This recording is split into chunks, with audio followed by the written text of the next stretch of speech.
Welcome back to another episode. I'm Josh. And this is Tony. This is King's Chat. Thanks for tuning in again. Look, this is our podcast for fathers. Father's Day.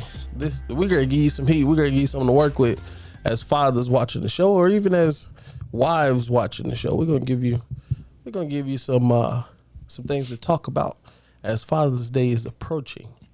And so today we're going to just be talking a little bit about what it means to be a father. Give you some examples of some proud moments and some not so proud moments of being a father. And so you've heard we both have quite a few children between the two of us. No Diddy. Yeah. So make that clear. No Diddy. But so I've got 4 children. Tony, you've got 6. Yep. And then we're also fathers to a bunch of other kids that ain't our kids. A lot of this is sounding suspect. To a little bit. Right? Yeah, it does. Y'all, go with us. Just go with us. Right? Just go with us. And so we hope to answer a couple things and just shed some light on some other stuff. Like I said, as we approach Father's Day. So, Tony, what would you say is your most proud father moment?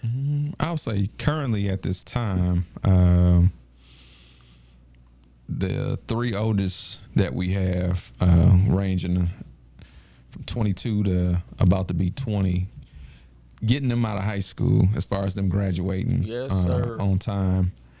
And it seemed, I'm not going to say quite seamlessly as far as how it went, but it went by fast. And I think that with me and my wife really being intentional in regards to establishing a regiment with them each and every day, that's what made it easier, I want to say, or made things, flow smooth the way that they did. Because like I said, once my oldest graduated in 2020, then the second one graduated in 2021, and the third one graduated in 2022. Okay, getting them up through there.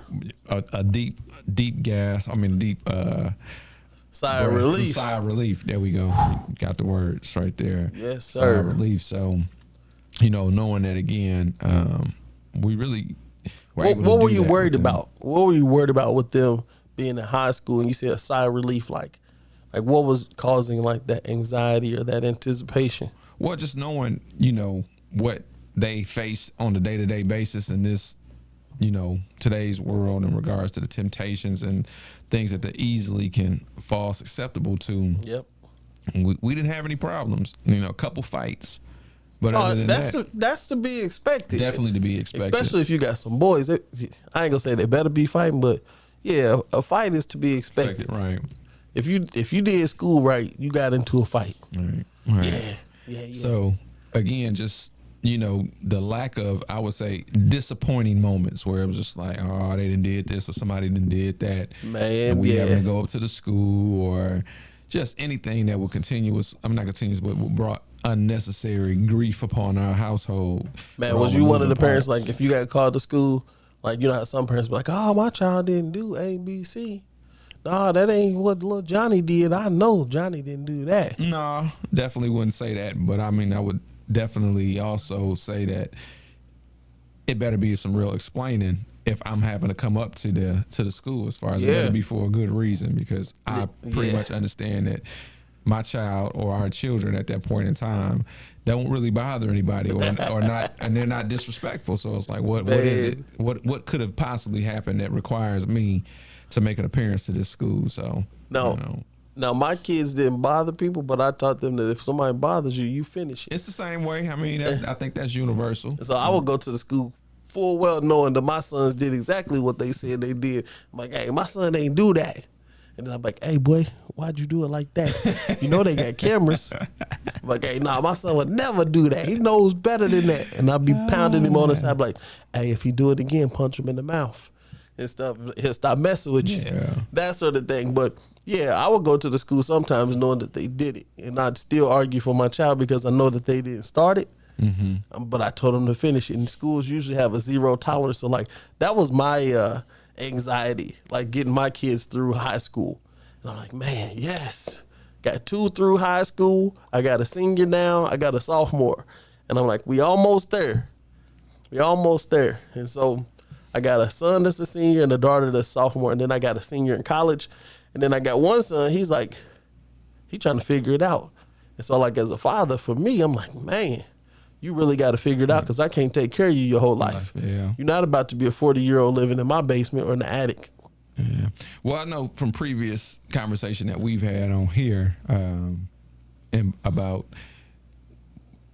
how long basically can you go as far as a child and basically say that your actions or how you are is a reflection or is something that your parents are responsible for, like you said, with as far as you taking care of your son to a certain point where you feel like, hey, at this point I've done pretty much everything that I should do and that I'm going to do, and you have to take the time from this point on and run your own race. And I mean, you know, again, with our boys, they're pretty much all doing their own separate thing, still, you know, needing support from us at times, but I think for the most part they, you know, are on their own way in regards to becoming the men that they're supposed to be. So it makes you feel good when you see them get it, right? Definitely. When you see them get it, like say for instance today, our youngest of the oldest sons, he's 19, he's 20. He actually just got his driver's license today. Ooh. So look out, y'all. We got a new driver on the streets at almost 20. Now, you know, in our day, hey, as soon as 16, I can get 16, as soon as you turn 16. Here. Yeah. But this goes into understanding as a father who your children are. And I know with the one that just got his license, it's like, okay, he's going at his own speed. You can't expect everybody go at the same speed. Every child to have the same speed. Yeah. I would say most good fathers who have paid attention and who have really spent time with their children have a better understanding of this. And as you get older, it becomes a little bit more clear as far as a picture and understanding, oh, okay, you might have to give him a little more time, give him a little more grace, give her a little more time, a little more grace because they're different. They're individuals. As individuals. That's a real art as a father to be able to recognize that, like to know that everybody moves at a different pace, and to see it in your kids. And even though you raised them all to know the same things, they still move different. So no, that's a major fact right there. Yeah. As a parent, like knowing that, like when I learned that my kids all were different individuals, even though they received the same upbringing. It made me give a little more grace to them. And how much time would you say it really took you to understand that? As far as man, I was halfway through it. I ain't even gonna hold you. I was halfway through it. So how old would you say your oldest child was at that point in time? She's probably 16. Okay, she's 21 now. 21 now. Yeah. And so I was in it, man. I was like, okay, this ain't working. I'm like, these dudes they're still behaving this certain way. I'm like, I understand that they're individuals, but I'm like, I told them all the same thing. Mm-hmm. I'm like, they all live in the same house. They got same mama and daddy. And so I'm like, okay, they got the same mental capacity. They got the same genes. Like they should be moving along and getting this. And it's not the case. Yeah. I got my youngest son. He's the dude. He's the dude that created patience. Like he's the guy that I had to learn that he's his own individual. Mm-hmm. And I'll tell him something and I'm like, okay, give him time to process it because he's going to think of his own way first. And so, yeah, he's the dude. But because he's my youngest son, it's worked out. So that I guess he was 6 years younger than the oldest. Mm-hmm. And so it worked out in his favor. Mm-hmm. But, that's a good one. That's a real good one. I'd have to say my most proud moment as a parent. I can't say that it's happened yet. You know, I think I'll look back over everything once the kids are all out of the house and be like, okay, I think that was my proud moment. That was I have had a moment that I felt like was a really good father moment. I don't think it was the best, but I think this one was good. My oldest son, he turned 18. And I was telling him, you got to plan out your life. He's 19 now. Like, you got to plan out your life. I'm like, yeah, we live in this nice neighborhood. We got this big house. I'm like, but this is me and your mama's house. I'm like, you just live here. You don't have anything. You don't own anything. I'm like, that room you call yours, I was like, you ain't taking it when you leave. I was like, because you can't. Yeah. I'm like, everything in your room, I'm like, we bought it. I was like, you can take that stuff, but you don't own really anything. Yeah. And so he got to the point where he's 18. He's like, I'm going to look for an apartment. You know, I'm going to try to move out for college, blah, blah, blah, right? His bed broke down. That box spring cracked. He dove on the bed one day. He's a good-sized boy. Dove on the bed cracked. Okay? So there went his bed. His car that we got a car in the family that we've just been passing down to everybody. It's a 2006 Honda Civic. They call it the Whoop-de-Whoop, right? And so my oldest daughter had it. Well, let me back up. My mother-in-law had it. She passed it to my brother-in-law. My brother-in-law drove it, dropped a new engine in it because it was covered. Then we bought it from him for our oldest daughter. Our oldest daughter passed it to our oldest son. And so it's got 160-something thousand miles on it. That's not bad. You said a 2006? Yeah. Still runs good. And so our oldest son, he's in the process now of passing it to our youngest son. And because he's looking for him a car. He's talking about he's going to get him a Hellcat. Good luck with that. I'm sure he'll find out different with insurance. While he's still living in his parents' house. Right. Gotcha. And so his bed broke down. His car started needing some work. He's like, damn, my fuel pump is messed up. You know, it needs a tune up, yada, yada. And he was like, Dad, you know what? I'm realizing what you've been talking about. He said, you said I don't own anything and that I ain't got no money. It's like, this job I got working in Walmart, it ain't gonna cover all these things that I need to do. I was like, yeah. I was like, over time, you can pay for some things. I was like, you need to establish your credit, that sort of thing. I was like, so we'll get you a credit card, all that good stuff. And so, over a couple months, we were able to fix his car. He was able to buy him a queen-size bed for his room. He's still living in here at home and stuff. And he slowly started buying things. But the appreciation of him actually getting what I've been saying about, you don't own anything. Yeah. I'm like, you don't know anything. You're young. You'll learn as you live, but what you think you know, you don't know. Yeah. And he was like, I'm going to just take all this stuff. I'm going to get a Hellcat. He's finding out it's difficult to get a car. And every time he's been trying to get a Dodge. Every time they got one, he runs to this dealership, D. Patrick. And when he gets there, it's gone. He's like, Dad, this happened to me 3 times. I'm like, yeah, son, that's to bait you to get you on the lot so they can get you to buy something else. And he's finally getting that. Yeah. So when they have that light bulb moment, that aha, like what you've been saying has been legit, that was a really good moment when he was telling me that. I understand what you're saying. It's like, man, I got to buy this bed. I got to fix this car. I was like, imagine if you had to pay rent too. I was like, you live here, you don't even got to pay rent. Right. I was like, you talking about you struggling. I was like, your check you spend on food and shoes. It's solely on yourself, I'm like, I asked you to kick in on that. And I'm like, let's focus. Let's get you a plan. If you're not going to college, let's get you a full-time job. Let's map it out, what it's going to look like for you to take care of yourself as a man. And so, yeah, that was a good moment when he realized, it was like, man, I don't got nothing. Yeah. Well, I got one, too, in regards to, one of my children having an aha moment. Again, my 19-year-old who's currently just finished his second year of college. Yeah. At the school he was going to, they didn't have dorms, so he had to actually live in an apartment. Off campus? Yeah, off campus. Now, it wasn't that far off campus, but again, it's an apartment where he's responsible, for his meals. He's responsible for paying the rent and utility bills. Now, of course, he's still getting support from his mother and I, but the fact of him actually being on his own outside of, either me or his mother's roof and really having to do the day-to-day things for himself. He came back his freshman year on Christmas break. And, I would say was that giving him about a good 3-4 months. 3 months, I would say, of him moving around on his own, but now coming back for break and going to his mom's house and thinking that he can still do the same thing he was doing when he was in college. Well, of course, he had a rude awakening, and his mom was on his top. Yeah. About how he was moving. And so as we're I can only imagine. as we going back to school, I'm taking him back to school after Christmas break. Man, you remember what it felt like going off to college, man? You had that freedom, boy. That's why I'm getting to that point where he's understood the freedom that he's had, and he was telling me about, you know, his time at home or whatever, and how his mom had got on him, and he was just like, Dad, I can't live with my mom. Yeah. And I was like,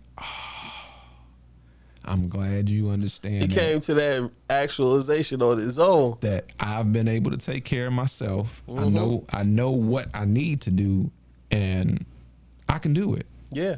I can do it. Like, yeah, I mean, of course, I may need some assistance from here and there, but the independence of, I know that going forward, this is going to be my life as far as me not being set your own standards, somebody else's roof, your own rules. Yeah. Staying out late as you want to, like when you had that freedom, man. Yeah, because like for me, I knew once I left my mom's house again at 18, as far as for going to college, 2 months within, you know, my college time, I'm like, yeah, I got this. Yeah, yeah. All I need is financial backing, and once I can secure that, no, not going back. So not going back. Not going back. Hey, you taste that freedom, man. When you get to make choices for yourself and you can float it. I'm like, yeah, staying at home ain't an option no more. No. Then you can't have people over when you want to, late as you want to, all that sort of stuff. But just again, the sense of you knowing that you are truly taking care of yourself as far as making sure all of your needs are being met within reason. So it's like, you know, why would I want to go back to almost being pacified and, you know, having somebody really tell me what I can and can't do? It's like, you prepared me enough for this point now, as a bird, as they say, with the little baby birds, like you can take off. Your wings is out. Yeah. Go ahead and flex them. I'm telling you, it's a good feeling when they come to that stuff that you want them to know. I would say that was definitely a proud dad moment, because I was just like, yeah, this boy get it. He got it. He got it. Got it. Yeah. He got it. So yeah, that's a good one. That's a good one. Yeah. And you know, also, I think also being a father, like we had those proud moments and that sort of thing. Like what's your? Wait a minute, Josh. We've been touching these topics, but we haven't even given the people. Sorry out there. But we talking. Look, we just here having a good time. We haven't even really given the definition of what is a father. What is a father? Because it's like, I guess we're just talking as if everybody assumes and understands, okay, well, this is what fathers do. This is what a father is. Yeah. Let's actually give the people what's that, Merriam-Webster's definition of a father. And it says a male parent, first person of the Christian Trinity. What else does it say? A man in relation to his child or children. Now, these are almost just seems like titles and not so much a description of what a father is or what a father does. So that's where we're going to have to come in and fill in those blanks. Let's do it. Let's do it. Let's do it. Because I think this is, it's one of those things like, you know, around Father's Day, you see a lot of women say, oh, yeah, I've been mama and daddy. I've been his mother and his father. Which is that impossible. Sort of thing. But we're going to talk about that another time. And I phrase that. I think we should talk about it a little bit, because as a man, I think the things that you provide as a father, the structure, the discipline, the way that you handle your kids is different than the way that their mother would handle the children. Mm-hmm. And so we instill in them things that their mothers don't or can't. And, you know, we fill in the gaps, and like we work together to make a child fully rounded. I would say a whole as much as possible. And so like with my kids, I'm tough on my kids, especially my boys. My boys even more so than my daughters, because they are men, and the world is not kind to men and stuff. Like the world treats us different. You know, they handle us different. Yeah, like, expectations is definitely different. Yeah, and even when you're a young man, like sometimes, you know, boys don't quite understand when they become men, and like the world will see them as men, and then they may still see themselves as teenagers. And so as fathers, it's our job to make sure that they have that proper perspective. Like, yeah, you might feel like this, or you may even look in the mirror and you still see a teenager, but you're a man. You this age, the world's going to treat you as a man. A certain way. And so we have we'd be ill fathers if we did not prepare our sons for how the world treats them. Mm-hmm. Like there's a such thing as the way we wish things would be, and then there's reality. So real quick, and the moment I would say that came to, or not only a realization, it was forced upon me as far as how the world views our kids and getting them to understand that, was the Trayvon Martin situation. Yeah. So that happened in what, 2013, 2014? I want to say maybe 2014. Let's look it up. At that point, I want to say my oldest son may have been 12. Let's see, Trayvon Martin, 2012. Man. So that's 12 years ago. So my oldest son was actually, he was 10. Man, that's wild. It was that long ago. Dang, was it 2012? That's crazy. So yeah, my oldest son was 10, and my third son at that point, the 19-year, he was 8. So I've had to have that conversation with them at that point in time, because of course they truly can't understand what's going on the grass. And my sons were 7 and 5. See, they were 7 and 5. I mean, and did you have the talk with them, or did you have a talk with them as far as how, of course, as young black men, we are viewed like they or treated? In they kind of got it. Like they watched it and they just kind of got it, because like, I was a police officer back in 08, 09, right? Mm-hmm. And so, I talked to them about how we're treating it since they were little bitty guys. Okay. So when the Trayvon Martin thing happened, it was more like, okay, we see what you're talking about, Dad. Right. He's a kid. Here's an example of he's what you've been telling us. And they was like, he's only such and such many years older than me. They saw him as like an older cousin. Like he's a kid. Yeah. And so, we had conversations, and it was crazy to hear it from 5 and 7-year-olds, like that they know, like that something was wrong here and stuff. But yeah, it's the expectations, and I think that even before Trayvon Martin, it was known, but we didn't have anything as of recent, like to really remind us that we need to be mindful of this as parents and as fathers, specifically, because like. I know his parents talked in so many different interviews about how they hold on to the kids that they still have, and that sort of thing after the situation with Trayvon. There were so many other parents like for me, like when I saw that happen to this 17-year-old, I was like, man, I got sons that are eventually going to be looked at the same way. Mm-hmm. Shoot, my oldest son, he got a 40-year-old body. He a big boy. He's a big boy, but he's 19. He look like me. At 19. And so, and my 17-year-old, like he's tall, dreads, that sort of thing. And like, he's in shape now, but he looked like me. Now he muscled up. And, but both of them look like men.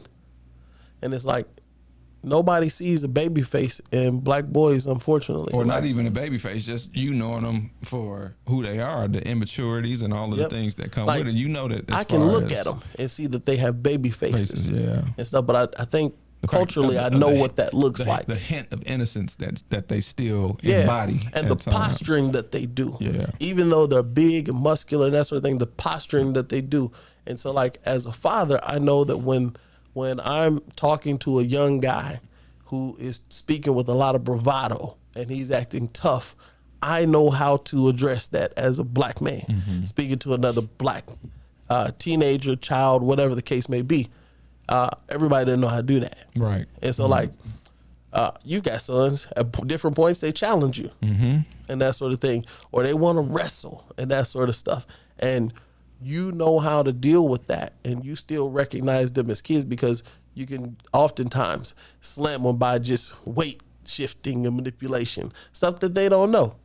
You're like, okay, he's still a kid. He ain't figured this out. Oh, right. Like he's strong. He's probably getting close to my strength because he's working out for football, that sort of stuff.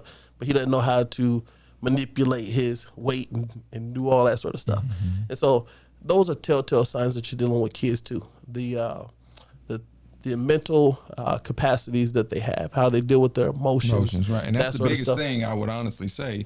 as a father or as a man, when you're trying to instill in your children, you know, what it is to be a man. I'm gonna say your children, but to your sons, what it is to be a man, and understanding that you have to get a grasp of your feelings, and you can't always act out on how you feel, because that's going to lead to, you know, dire consequences at times, just depending on what the situation is. So, you know, getting them to understand at an early age, like you said, don't nobody care about your feelings. Now, we all on this real big mental health kick nowadays of, you know, making sure that everybody is well, and, you know, that their mind's in a good place, and that's fine and good. But at some point in time, especially for, again, a young man, because we're speaking on this from men as our perspective and our understanding, you got to suck it up. It's going to be a point in time where it's like, all right, I don't feel like doing this. I don't like doing this, but nobody my responsibilities, cares. Right, as a man, requires for me to do it. It's got to get done in one way or the other. So you cry through it, or you suck it up and push through. Yeah, and that's often the I'm not going to say that that's the proper messaging, but that's real life. Yeah, that's real life. Like, you got to share that as a father, and like I feel like women are given a little bit more leeway. So like you see a lot of homeless men usually, like more homeless men than homeless women, because nobody's going to take care of a man. You're right. And for women, like, there's usually some type of sympathy or empathy given to assist those women. But as a man, it's like, if you sleeping outside and you homeless, like, how did that happen to you? How did it happen? Yeah, basically. And then people really don't care. They're like, how did it happen? Oh, it happened like that? Okay. And they keep it moving. Well, and then they're like, can I at least get something to eat, something to drink? You got a couple $.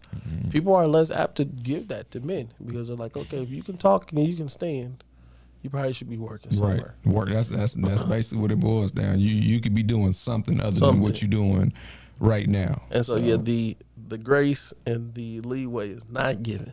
And so as fathers, it's our job to instill that in our sons, and even tell our daughters how the world will receive them too.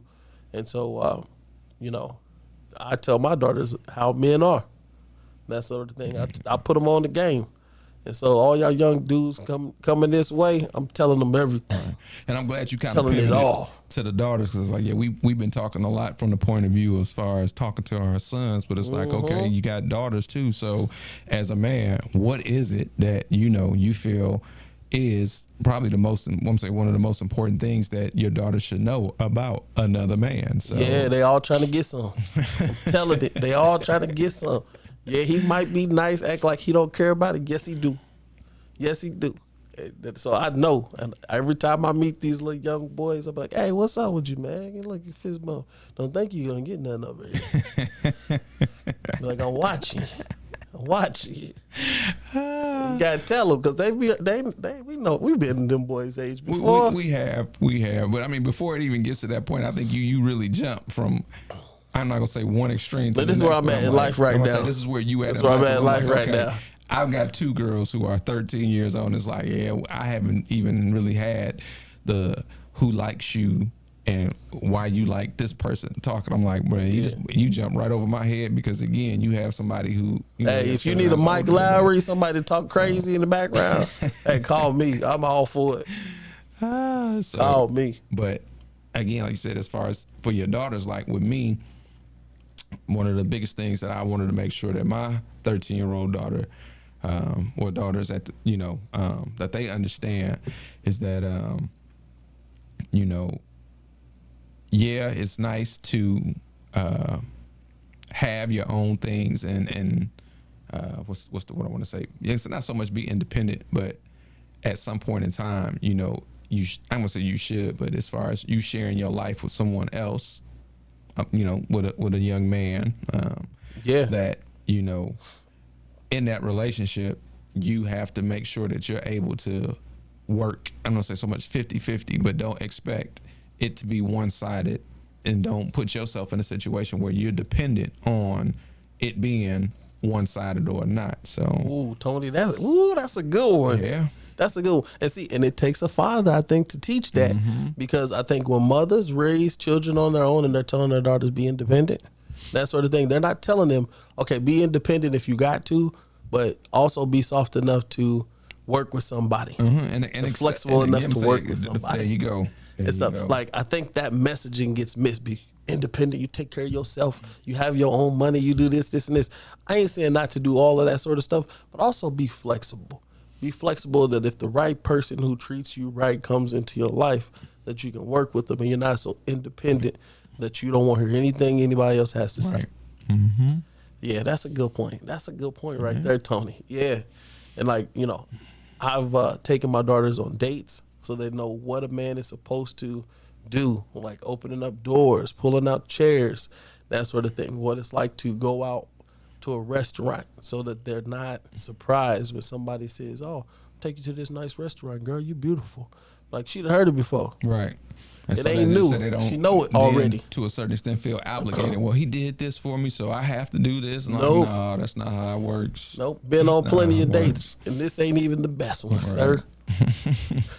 And so, like, that's our role as fathers. Like, I'm trying to ruin every opportunity that a young dude might think he has to use some Riz because I'm already introducing it to him. Look at him. I'm gonna tell her about it. Folks' words. I'm telling. Yes, I'm telling. Yeah, put y'all on. I'm putting them on game. I put my daughters on game. They friends on game. They come over here. I'm Mr. Calhoun telling everything. Yeah. Like, yeah, I'm everybody's daddy. So when my daughter's friends come over, I'm their daddy too. Yeah. And stuff. When my son's friends come over, I'm their daddy too. If you in here, you eat my food. I'm glad that you brought that up because I think as a man, you really have to embrace the fact that you are a father to whoever is in your circle of influence. Yeah. You are responsible for whoever, again, comes into your circle. And so if, your daughter has company and she brings friends over to those, while those young ladies are in your presence, you are responsible for them. And that goes back, I don't want to jump back to the boys, but it was like that was what I was wanting to definitely instill in my two older boys at the time before I got married to my wife, as far as them taking care of their little sister. Like with the oldest one, like whenever you in charge, whoever is, again, in your circle of influence or under your watch, you are responsible for them. So you have to do whatever you have to do to take care of them. If it means, if an emergency situation comes about, you making sure you get them to a safe place or you contact somebody. But again, you're always responsible for those who are around you and who are, say, talking about protection. Protection. There you go. Yeah, as a father, that's something that we have to instill protection because we are protectors. And so, when I say you come over to my house, you eat my food, I'm your daddy too. And stuff, and I'm gonna treat you for as that such. time being. Yep, when it's bedtime, it's bedtime. As long as you under my roof, I'm responsible for you. I'm responsible for you. Yeah. And so, and I'm gonna make the decisions like I'm your parent. And so, if your parent allow you to do something that I don't allow in my house, that's only at your house. Right. And so, that's a thing as a father. And so, I think a lot of my kids' friends are always surprised too that they come from a 2-parent household. My son was telling me, he said, "Man, most of my friends don't have a dad at home." And he was saying this like a couple weeks ago. He's like, my friends would say, "You got a daddy at home?" Like, yeah. He's like, "And a mama?" Like, yeah. My son was like, yeah. He said 90% of my friends don't have that. And so, fathers are missing. And so when we can be fathers to other children, I think that's impactful. I think it makes the community better. And I think it's better when we're fathers and we're intentional about it. We intentionally do things and we're intentional about what we're teaching, where we're leading kids, where what we're trying to instill in them. And so, I want to talk about this other thing too, Tony, because like as a father, like I've had some really good moments, but I've had some bad ones too. Yeah, boy, like any bad moments as a father, like where you just learning how to be a father, because ain't no book for it. And I'm glad that you said that because it's all a part of learning. And when I look back, trial and error, as far as with my older children and some of the things I did, now contrasting to the 6-year-old that I have, is like they say you soft, don't they? Of course they say I'm soft.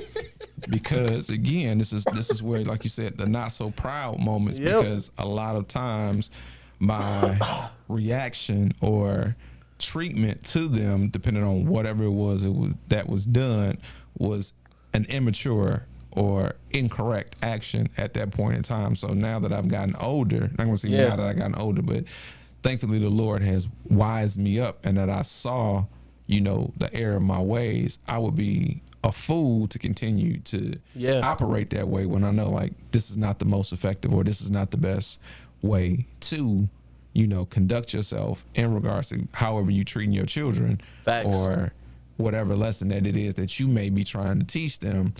There may be a better way about it. And so, like I said, them early years, a lot of yelling, temper, going off. Were you one of those soft parents where you just punishment, or you had out whoopings? It was both. Yeah, I was doing punishments and whoopings for everything. But when I think about it, a lot of it again was just me not really knowing this is a child. Some of it's exposure, right? Like after you see certain foolishness so many times, like you're like, okay, I've seen this before. But again, as you be around, or you spend more time with children, you understand more and more the tendencies of the things that they're supposed to do. Right. When you're younger, and it's like, okay, it's all new to you. Yeah, I've seen this demonstrated a certain way. Well, now it's my turn to act upon it, and I might just do what I thought was the right thing at that point in time. Now I look back, I'm like, you shouldn't have did that. Yeah, that my moment, like one of my worst moments, right? My youngest son, Jackson, and stuff. He's my youngest son. He was like, Dad, I got a whole lot of whoopings I wasn't supposed to get. I was like, what you mean?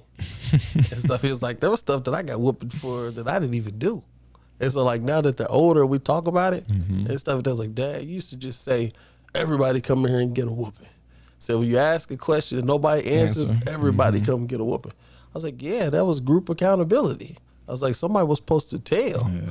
And when nobody told, everybody got a whooping. And that's not one of my proudest moments. Yeah. But yeah, it was because learning. Okay, why would you say that's not one of your proudest moments? What do you think, I'm gonna say, was exposed, or what flaw in that approach did you realize, like, dang, it didn't work?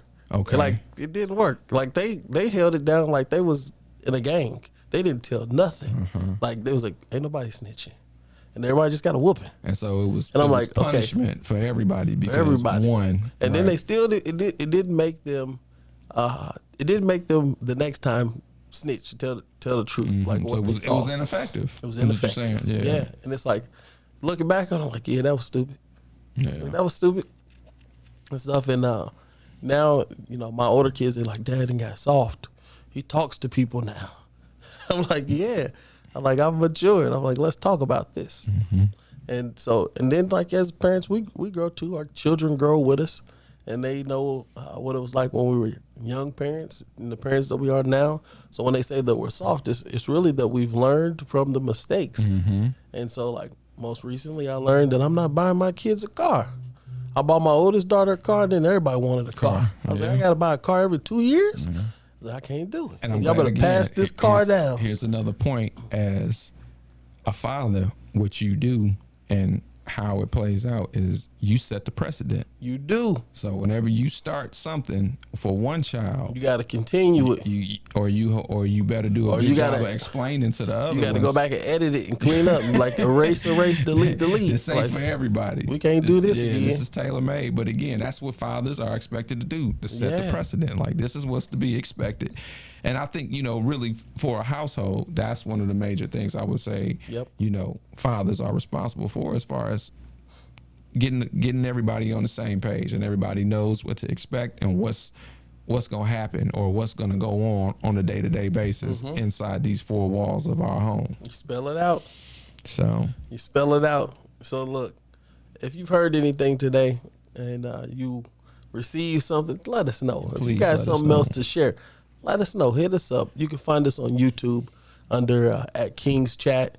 You see our logo right there. Right there. You see the logo. And so go ahead and subscribe, follow us, and we'd love to hear from you. And we're still trying to build up our followership so we can start going live.